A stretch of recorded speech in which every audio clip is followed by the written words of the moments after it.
Multi layer defence system confuse हो गया और उनके डिफेंस सिस्टम एक दूसरे पर ही हमले करने लगे। ईरान की रिवॉल्यूशनरी गार्ड यह हमला पहले से ज्यादा तेज और सटीक था।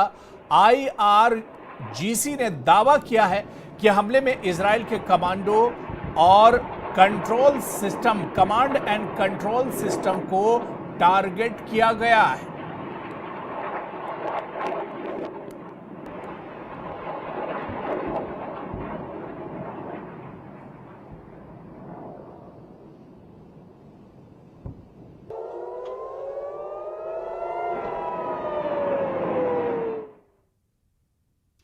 और उधर ईरान का इजराइल पर एक और बड़ा हमला। ईरान ने इजराइल के तल अवीव पर मिसाइलें दागी हैं। ईरान के हमले में तल अवीव में चारों तरफ तबाही का मंजर है। तल अवीव में कई इमारतें खंडर में तब्दील हो गई हैं। तो इस वक्त की बड़ी खबर लगातार हम आपको बता रहे हैं कि ईरान की तरफ से पलटवार किया जा रहा है। ईरान का इजराइल पर एक और बड़ा हमला हुआ है। ईरान ने इजराइल के तल अवीव पर मिसाइलें दागी हैं। ईरान के हमले में तल अवीव में चारों तरफ तबाही का मंजर है। जो तस्वीरें लगातार हम आपको दिखा रहे हैं, बड़ी बड़ी इमारतें खंडर में तब्दील हो गई हैं और ये तबाही की इमारत लगातार आप देख सकते हैं।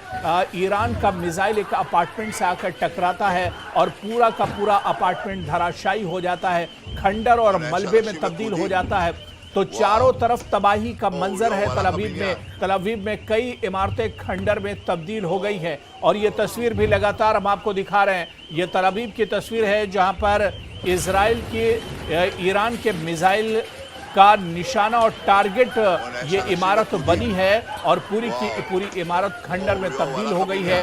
लोग घरों से निकलकर भागते हुए नजर आ रहे हैं। तो एक बड़ा हमला आज सुबह ईरान की तरफ से किया गया है। 100 से ज्यादा मिसाइलें ईरान ने एक साथ तेहरान से दागी हैं। जो तल अवीव और हाइफा शहर को निशाना इन मिसाइलों ने बनाया है। तल अवीव की तबाही का ये मंजर हम आपको दिखा रहे हैं, जहां पर आप देख सकते हैं कि कई इमारतें एक तरह से जमींदोज हो गई हैं। कई इमारतों का मलबा एक तरह से देखा जा रहा है। ईरान की मिसाइल ने इन इमारतों को टारगेट किया है, इन्हें निशाना बनाया है और तबाह हुई इमारत को भी इसमें देखा जा सकता है। तो तल अवीव और हाइफा को इस बार टारगेट किया है ईरान ने और ये तबाही की तस्वीर आप देख सकते हैं। ये इजराइल के शहर तल अवीव की तस्वीर है जहां पर तबाह हुई इमारत को देखा जा सकता है। दरअसल अपार्टमेंट पर मिसाइल अटैक हुआ है। ईरान ने ये मिसाइल अटैक किया और उसके बाद किस तरह से ये पूरा अपार्टमेंट किस तरह से तबाह हुआ है वो तस्वीर भी लगातार हम आपको दिखा रहे हैं। तो तल अवीव में कई इमारतें खंडहर में तब्दील हो गई।